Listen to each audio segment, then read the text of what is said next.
Hello, good morning, সবাইকে স্বাগত enjoy the রেনিতে। আজ আপনাদের কাছে চলে আসলাম নতুন একটা ভিডিও নিয়ে। চলুন যাই বসার ঘরে।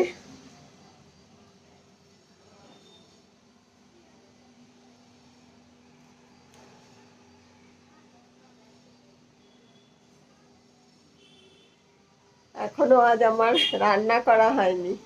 আসলে কার শরীরটা এত খারাপ ছিল, আজকে ভাবলাম যে আজকে ঠিক আছি, আজকে আর কোনো প্রবলেম নেই, তাও ভাবলাম যে ঠিক আছে আজকে একটু কম কাজই করব। তবে ওয়াশরুমের দরজাটা খোলা, ওই দিকের লাইটটা আবার দপদপ করছে কেন কে জানে।